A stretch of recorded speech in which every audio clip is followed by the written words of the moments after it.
Thank you for joining us, man. Really appreciate having you on. Just so that bring everyone up to speed, Mark Barnicutt is one of our clients, and I consider him a friend. And much like many others that I've asked to be on, the reason why I wanted Mark to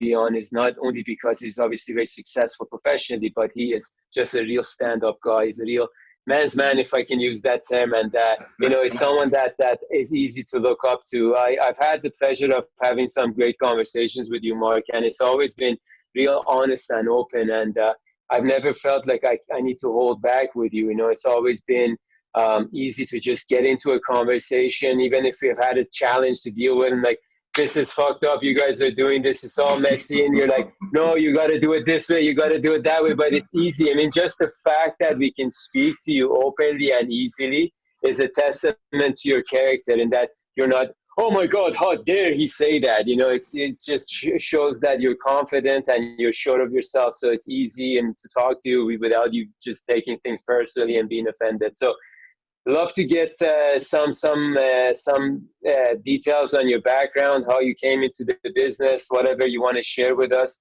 The name of this podcast is Life's Golden Nuggets. That's just a funny take on lessons learned, essentially. So we'd love to hear about your journey and some of the lessons you've learned. Sure, great. Well, thanks a lot, Ali, for having me. And like I said, it's great to be on this and support. I think what you're doing is a great idea.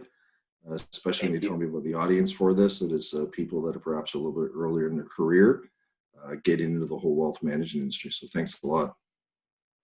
Pleasure to have you on. So how did you get into this industry? I don't think I've actually ever asked you that before. Yeah, well, it's actually this year, it's actually 30 years. I can't believe it. Congratulations. Yeah, it's crazy. So, yeah, I mean, back in the 80s when I was in university, I mean, I was studying to go through to be a doctor, and I had decent grades, but I didn't have like what you needed back then, which was the high 80s and 90s. And but I'd always done investing as a bit of a hobby as a kid. And so when the medicine thing didn't pan out, it was an easy shift for me to make. And it was interesting because I did my science degree actually at Western for 4 years. And I then shifted after Western and actually went down to University of Windsor. They had a 2-year commerce program you could do if you had an undergrad. And I think it was about a month into the program, and I thought, man, like I did the wrong program for the past 4 years. So I specialized in investments and finance, and I just loved it, ate it all up. I got to know people in the industry when I was still at school. I had some exposure to it in summer jobs and stuff. And then I was fortunate just to get an opportunity coming out of graduate. I would have been, 24, 25, I guess. And I started working with a small financial planning firm that's now, I guess, part of Asante. And I did that for probably about a year or two. It was a great experience, but I just got bored and I really wanted to be on Bay Street. And so from Toronto, so I came back to Toronto. I'd been in Windsor. And I applied. I got with TD Bank, and I started doing banking with them. And I don't know, just over the years, like one thing led to another. Eventually ended up at Dominion Securities, which, other than what I'm doing now with HighView, is probably the best time I ever had in the industry. Had a lot of great mentors there who really allowed me to do what I love to do, and I learned a lot of stuff. And then I guess it was about 2004 now, I guess, where I left Bay Street, and myself and my main business partner, Gary Brent, we decided to start up HighView. And so I've kind of been doing that since. And that's been, I guess that's actually 15 years for that as well this year. So 30 years in the industry and 15 years for HighView. So yeah, it's been quite the ride. So I want to come back to some of these things, but first things first, is it in fact true that Western is a party school?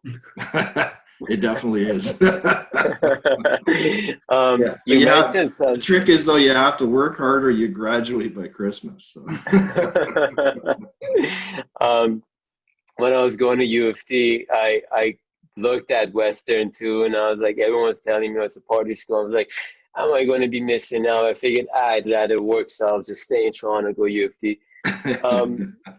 But you mentioned something that I found interesting. You said like at RBC you had some great people that like you almost looked up to like mentors.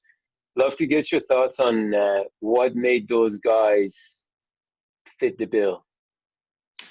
Yeah, well, it's a great question. I think with any mentor, I think it's a couple things. I said, finding somebody that actually believes in you, especially when you're early in your career and you're trying to figure Right. things out. I think it's important for somebody to believe, but That's it's so not just the important. belief. It's also like, are they prepared to spend some time with you and Right. help, coach and mentor you along the way to help you become what you maybe didn't even think was possible, right? So, Right.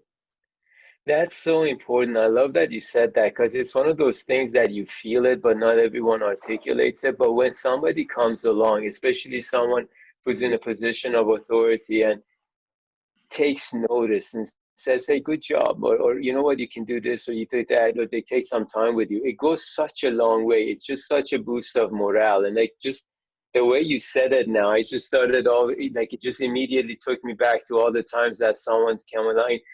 You know what? There's someone that I've talked about in the past. Like we had a client that we came across, and this gentleman um, was only in the big picture of our business for a brief period of time. His path changed. He moved on to other businesses, but there was this one pivotal moment where we felt like everything's just gone to shed, and the business is just hasn't even taken off before we even started. It's going to die. Um, and this guy came along, and he had that one of those moments where he's like, "Come on, man, you can do this. Pull your shit together." And I was like, such a moment for me. That's stayed with me, like yeah. um funny enough, I came across this gentleman 15 years later, and I finally got to thank him, and I told him the story, and he was he was very, very pleasant about it. But it just I love that you said that somebody believing in you. It's not just the fact that those people were awesome people or they were successful, it's that they also believed in you. And that, you're right, that goes such a long way. Now I imagine you're going to have a lot of young people that come through the doors who are looking to get into the industry, or who are working for you, or they're co-op students. Do you make it a point to sort of spend some time with them and go through any specifics with them, or is it more of an organic, natural thing depending on the individual and how you vibe? Well, I've been mentoring people myself for many years, actually. Like even when I was Bay Street, I got quite involved. I sat on the advisory board of the ODEP Business School, and we actually created a couple programs on Bay Street when I was there for students. So I've loved doing that stuff and continue to do it in the HighView today.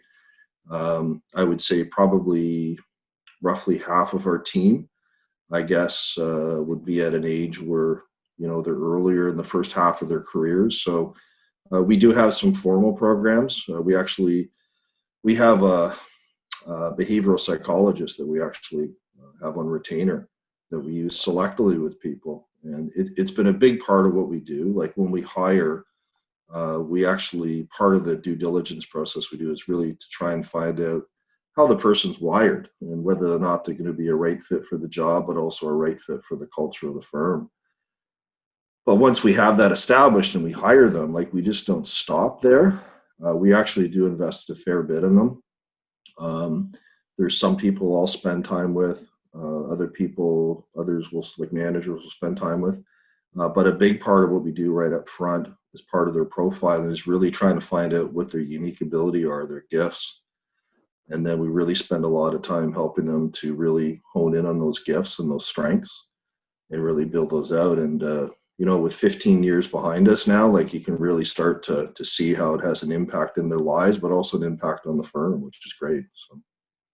Man, that's amazing. I read it. I don't know if you know this book, a book called Principles that Ray Dalio wrote. Oh, Um, fantastic book. oh my God, I Yeah. mean, it's a fucking textbook too, right? Oh, Like it's this thick, and I remember just taking it with me on and on flights and stuff back in the days when you could fly to places for meetings, yeah. and I used to think, man, this is like a decision to make just to take the book, how big it is, but reading his book was amazing. And one of the things that I loved about it is how deep he got into how the brain works. And actually that created this whole interest for me. And I started to go down the rabbit hole on how the brain works. And I found the whole thing fascinating. But he he illustrated something that was like very profound. Like it's one of those things that but he kind of like highlighted it in that as different as we are physically, we're different mentally, and how we see things and how we're wired to do things is very different.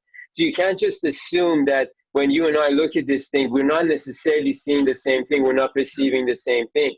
And so he got real deep with that stuff. And then I kind of took that and I researched on my own as well. But those stuff are amazing. And they do give you quite a bit of insight into who you are, how you are, your left brain, your right brain, what are you wired for, which parts of your team can work well together, which people are going to have conflict. And that's awesome that you guys do that. And I mean, I don't know if people on your team realize how much value there is to that, but I think that's amazing that you guys do that, and it's so essential. I feel like the more companies do that, the more they recognize that we're all wired differently and we all think differently, the better they're going to be able to build their teams.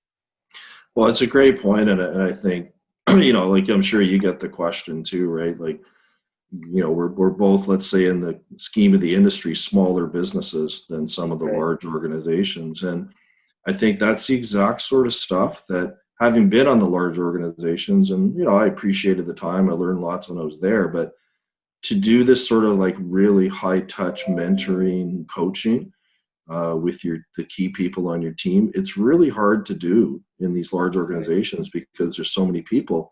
But when you're a smaller business, medium-sized business, it's much easier to get your head around if you're committed to it. So it can become a really key differentiator, especially when a business like this that runs on people and relationships. Absolutely, and that's key, right? I mean, these businesses are not production lines. These are people businesses. You got to have people performing at tip top. What made you kind of start HighView? I mean, you obviously had you had a good place in the industry, you're doing well, but then you guys came about and started HighView. And just because I know you're a modest guy, but I'll say it, like when we first met you guys with HighView, we come across a lot of people who are starting firms, or they've started a firm and they have all these plans. And a lot of times you sit down and you hear the plans, you're like, yeah, well, we'll see how much of that you pull up. And we were talking to you guys, and you guys had all these plans, and we're thinking like, yeah, we'll see what these guys, and you did every fucking one of the things you said you would, and then some. So I mean, I love that you've just been killing it the way you have. But what made you get into HighView in the first place? I guess I hit a point probably, I don't know, around early 2000s, I guess, where, again, I was really loving what I was doing. It was a great spot being at DS and RBC, but I just felt like I wanted something more. And and I also saw things on Bay Street that I just felt could be done better. Right. And, one of the challenges, I think, with any large finance institution nowadays is because they provide both advice and manufacture product, it's really hard for them to get their head around. They can do the advice part, but it's really hard for them to remain objective because they have these product manufacturing machines that sit beside them. And I just never really felt like, for the really high-end family client, that's what they were looking for. I know there's some clients that do, and that's fine, but I think there's a segment of society in Canada today, like there is in the States, where they're looking for like pure objectivity, pure transparency advice, and being able to collaborate with their professionals, like their lawyers, their accountants, everything else, that aren't all part of one organization. And so that's really what we believed in, and so that's what we put the business plan together to build. So it's I wish I could say it's been a straight line. It hasn't been, but building any business is never a straight line. But we've been fortunate to have some great partners along the way and a great team, and we're happy where we are today. Just so that, I mean, to shed some light on this, Faridun, for you and anyone else who's not familiar, but within the financial industry and within the wealth management industry, there's always these sort of different levels, let's say, to managing wealth. So, if you've got $30,000, you might go to an advisor and they can help you with that money. But if you've got like $30 million, there's a Correct. whole new level to the game, and that's sort of the game that Mark plays. So it's at this very high level, and that's why I love the name of your company, HighView, um, because you're dealing with ultra high net worth individuals and families and institutions. So you're not just taking, $1 million and managing it. It's this very large pool of money that you're managing at a high level. And so managing something at this is more than just managing money. It's managing wealth. It's a distribution amongst different parties involved, taxes, lawyers, accountants. There's a lot of different aspects to it. It's not just picking in bonds and stocks for the clients. It's far more than that. So you guys have to have a very deep understanding of not just the wealth management industry, but also taxation and professional services that these individuals and these companies need. Am I right in saying that? Yeah, absolutely. I mean, like our clients range. So, Gary and I always talk about kind of like the 3 to 30 million is really the sweet spot for our business, which is, pretty significant wealth in this country, at least Right. versus the United States. And again, I think there's a segment there that for more boutique firms like ourselves that put the right focus and energy on it, that you can be successful operating in an environment like Canada where there are a few large organizations that really do dominate. But it's about, I think, really wrapping yourselves around the client in terms of the objectivity, the transparency, but increasingly, especially when you get up to the larger families, like you talk about working with the accountants and the lawyers, it's the collaboration. The number of families that we've seen over the years where I had one in town a few years ago where worth a lot of money and been in this town for like 30, 40 years and had an accountant, had a lawyer also for similar length of time. And the accountant and the lawyer had actually never talked to each other. Wow. So, it's like you running a company and your chief technology officer doesn't talk to your CFO. Like at some point you're going to get some gaps happening, right? And so that's part of what we do. We just help facilitate that process and bring it together. But God, It it becomes takes the icing on balls the to cake on start top that of the asset. company. What's that? It takes balls to start a company that's like, I'm only going to manage for people that have like at least $3 million, $10 million. You know what I mean? There's not a whole lot of people you're going to run into. It just takes a certain kind of person who says, you know what? That's the business I'm going to start. That's what I'm going to focus on. And I'm going to go out there and I'm going to get those families. So kudos to you for doing that. Yeah, well, it was myself, and like I said, we got a great team, and we work a lot with accountants. So accountants have, years ago have made a bet on us, and as well as the clients. But like I said, we're really happy where it's ended up, and where we continue to go. That's even more exciting. So what do you look for when you're hiring people? Sorry, Faden. No, go ahead. What do you look for in terms of just who you bring onto the team, their character, their personality? Yeah, well, there's a baseline cultural fit that we're looking for.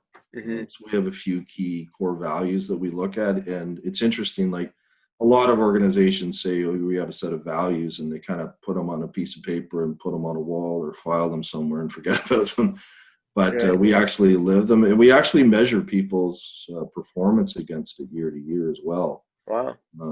It ties in actually with, not all, but it ties in with part of their incentive compensation. But like teamwork is huge for us. Like I'm sure it is for you. Like if you're a small business nowadays, like if you can't function as a team, like you're dead in the water, right? So 100%. teaming is really important. Client orientation, like we really do try to have a client first mindset in everything that we do. Transparency is another one, because that just flows through to the clients. I think that's so important. And that's actually a huge Ray Dalio thing, as you know, right? He talks about radical truth and radical transparency. Yeah. So I think, a lot of those core values, I think those are the baselines.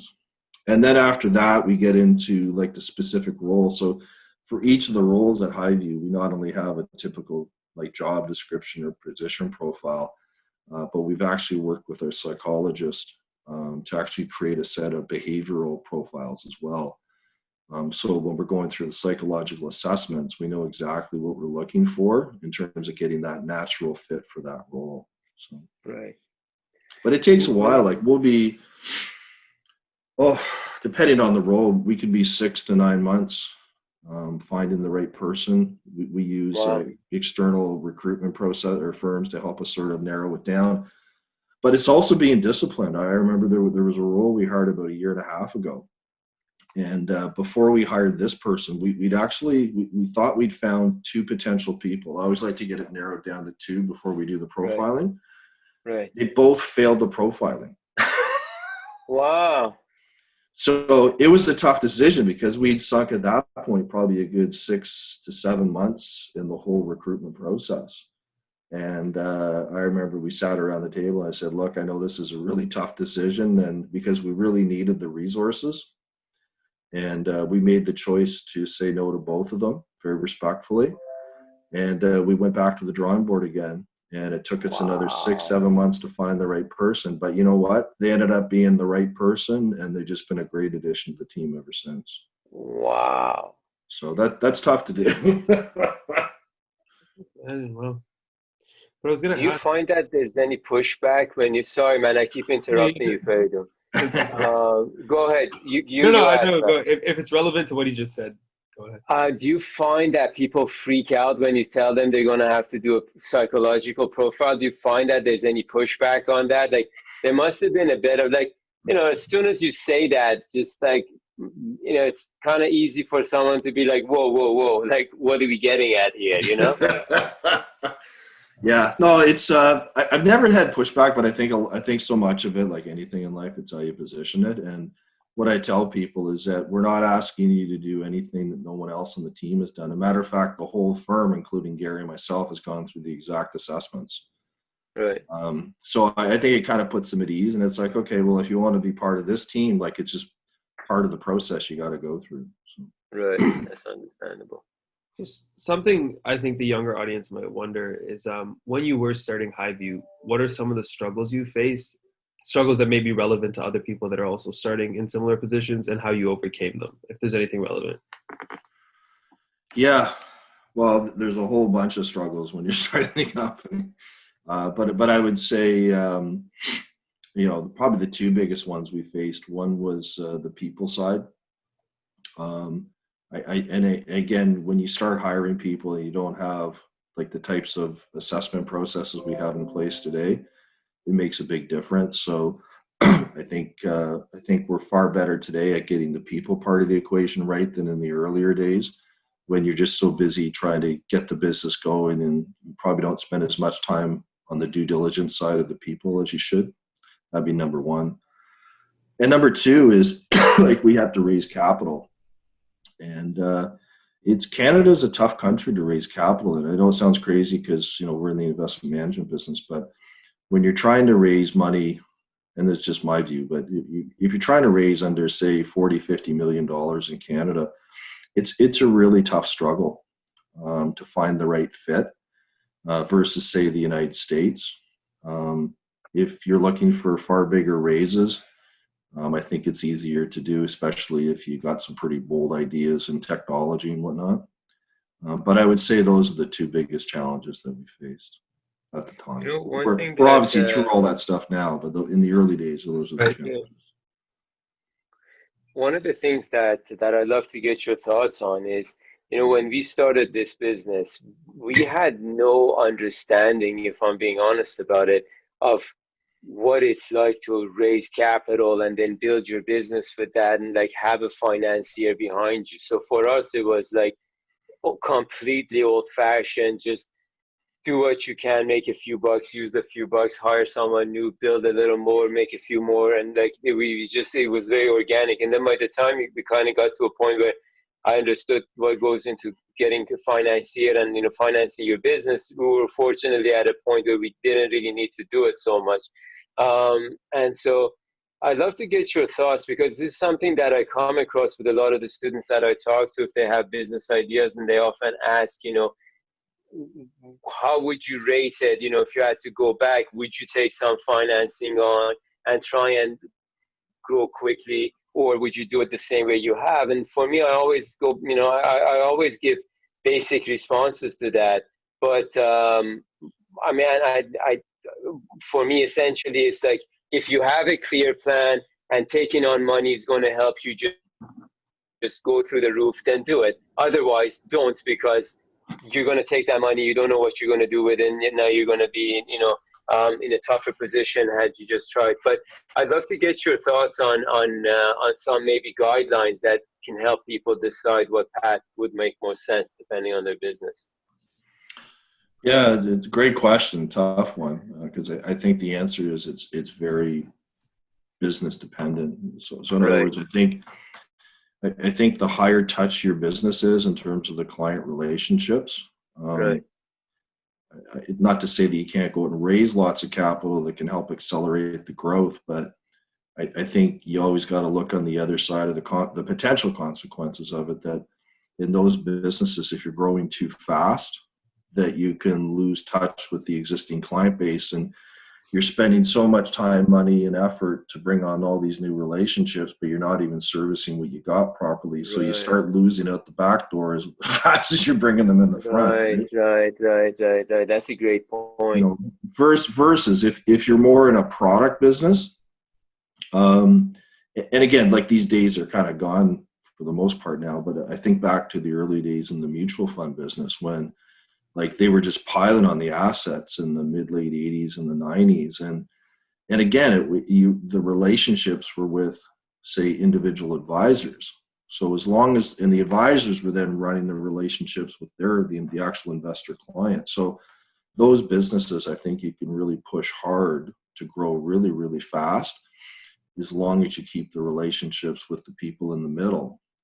But when you're a business like us and you're going direct to these families, like you want to continue to grow, but I think you got to try to find a natural organic rhythm to the growth, or you run into problems, you know. Makes sense. Mark, I'm not going to try and put you on the spot, but I will a little bit. One of the reasons why you and I have had some epic conversations is because you, sir, are one of the very few people I've come across in this industry who's very big into fitness, and in particular, you've chosen for your path of fitness some, I suppose, exercises and sports that are less conventional. So I'll let you shed some light onto that. But there's a reason why I bring this up, because you, throughout the conversation, one of the words that I wrote down and I keep highlighting is discipline, and that seems to be central to a lot of the things that you do, whether it's with your approach to hiring people or your discipline with the business itself. And I know from experience in working with you how you are, but I think the sports, I think the working out, I think that mindset that you have with those things goes well with the idea of being a disciplined person. So I kind of want to tie these things together and let you have it, sort of share your thoughts. Yeah. Okay. Well, I mean, maybe just so people are aware. So my hobby, sort of my alternative lifestyle, is actually mixed martial arts, or MMA. And it's a specific form of it. It's called a Krav Maga, which is actually originated as an Israeli martial art. I won't go into the history of it, but the coach that I have, he says Krav Maga is basically MMA for the streets. So it's not just doing the traditional MMA, but it's also, you involve weapons. So if someone goes to pull a knife on you, or a gun or a club or something, how do you defend against it? And you're probably going like, why the heck would I even be entertaining something like that? But I guess the short answer is I just got bored with golf. It just wasn't my thing. And I guess I was so busy, building my career and like with young family at the time and building HighView. And one of the mistakes I made is actually let my health go. So by the time I got to my late 40s, I was my blood sugars were up, and the doctor was reading me the riot act, and so I started working out more. And I just got bored with the traditional stuff. And I'd always had this thing in the back of my mind. I wanted to do martial arts. And so I knew of a couple spots around town here in Oakville. So I went into one of the gyms. And of course, the gym I picked was like a full-on hardcore MMA gym. It was actually called Parabellum MMA. And they train people to actually put them in the UFC and LFA and other fight organizations. And so they're pretty hardcore. So it was a little intimidating going in the first time. See all these big guys with tattoos and they're kicking and punching each other. But just a fantastic group of people. I made a ton of friends over the past 6 years. And it's been one of the best decisions of my life. And it's just pushed myself to a whole nother level. And like you talk about discipline. Like when I've done belt tests, the belt tests run for 2 hours and you're literally fighting people for 2 hours with a few breaks along the way. Like you got to be able to push yourself to the other side or you're just not going to make it through. So Right. it's just been an amazing experience and something that's like I'm going to continue to pursue for the rest of my life. Yeah, I'm a big believer in that. I feel like the discipline and the will that you can attain by putting yourself through, fun but strenuous physical exercise goes a long way. I mean, when you go to the gym or go to a dojo, and I used to do MMA as well, and mostly jiu-jitsu, and when you push yourself, or if you're just at the gym, you're working out, you're doing cardio, whatever it is, but that idea of pushing yourself, that builds your will, and that translates into other areas of your life too. So the next time you're facing hardship in your business or relationship or anything, you just naturally have the urge to just work through it and fight through it, as opposed to just being intimidated by it. So I make a point to bring that stuff up because I find that it's so therapeutic for me to exercise and engage in that kind of stuff, and I find that it translates well into other areas of my life. So someone like you, I gotta bring it up. I gotta put you on the spot. Well, it's interesting. So my coach, his name is Lucas, and he's been doing this stuff for probably like 25, 26 years, and he's one of the best at it in the country. And of course, but he hasn't come up through the business route. He's spent his whole life in the self-defense and fight business. And as we've gotten to build a friendship over the past several years, it's amazing the parallels between business and fighting. Yes. And on the surface, most people go like, "What are you talking about?" But right, you're absolutely right. Like the discipline, the focus, even like learning to manage the emotional side of the whole thing. The parallels are just absolutely. huge. So yeah. I mean, look, you are at the center of everything you do, whether it's your business, your life, your whatever it is. You are at the center of your life. You are at the center of everything you do. So if you build yourself up through martial arts or any other means, that's automatically going to translate into the other areas. So when you learn For to sure. withstand challenges or be disciplined, then you're going to be that guy or that girl when it comes to other aspects of your life too. So I do agree with you that there's a lot of parallels, and I've always seen that as well. And I feel like a lot of people who've tried it feel the same way. But you're right. A lot of people who haven't tried it, they're like, "What are you talking about? It just seems." Well, it's like what's that Mike Tyson quote? Like everybody has a plan until they get punched in the face. Yeah, that's exactly it. That's a good name for your gym too, Parabellum. Civis Pacem Parabellum. Yeah. It's a Latin phrase. If you want peace, prepare for war. So Yeah. Parabellum means prepare for war, I guess. Yeah.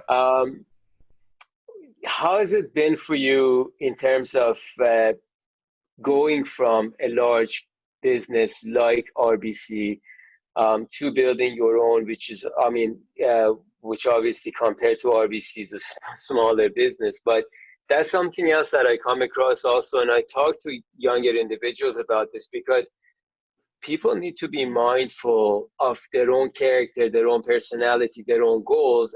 And based on that, they should decide whether or not they should go and work for large companies or small companies. Because there's a lot of people that are very well suited for working for bigger companies. They like the bureaucracy. They're fine with it. They appreciate it. They know how to play that game, and that's part of their strengths. Whereas there's other people who can't play that game. They're not very effective, and they shouldn't.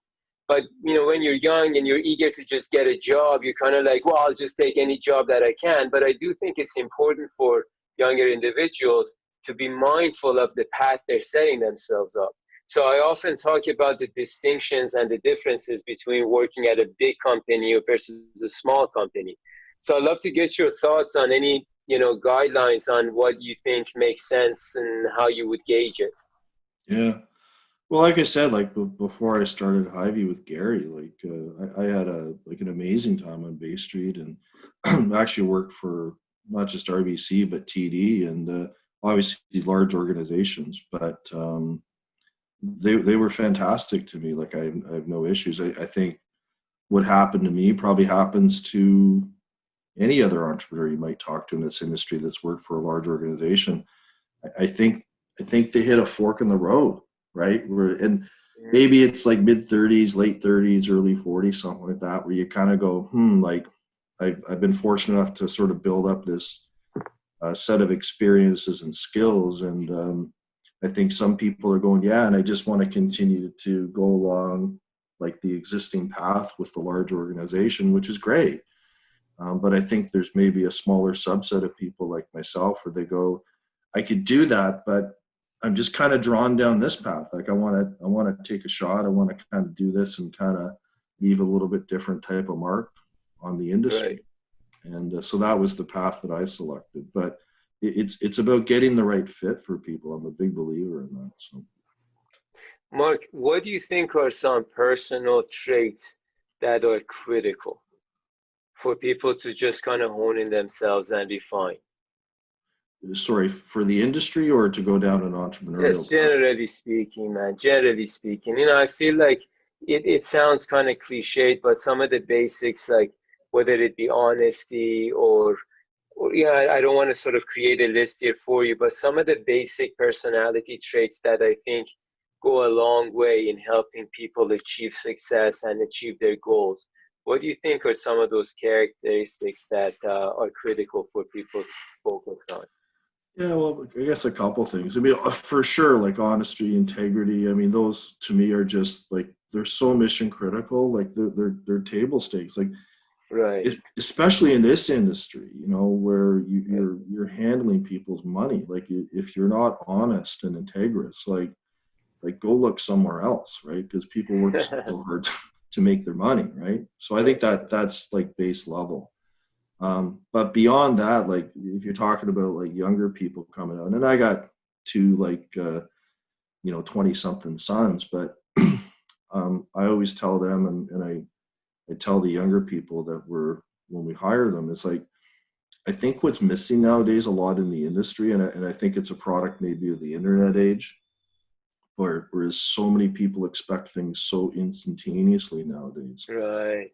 And when it comes to the career, and as much as I've been involved with business schools in my past and have a ton of respect for them, I do think there is a bit of a mismessage that happens, that when students are coming out of business school and starting their career, that like somehow within like 3 or 4 years they should be a vice president or running some division or something. And right. I've always taken the approach that served me well, that like, especially this industry, like it's a profession done properly. And it's like going through to be a doctor, going through to be a dentist. Like you're not at the peak of your career just because you finished the academic part of the training. Like now you're getting into the actual experience part, and that just takes time. It's like being a carpenter, being a plumber. Like it takes time to get really excellent at these things, and so it takes years. And so I try to get the younger people coming in just to slow down a bit in terms of their expectations. Like, here's the things that you got to do to get where you want to go, but don't think you're going to have all this thing figured out by the time you're 29 years old. It's just not going to happen. Right. You're right. Patience is key in understanding that it takes a path and there's a process.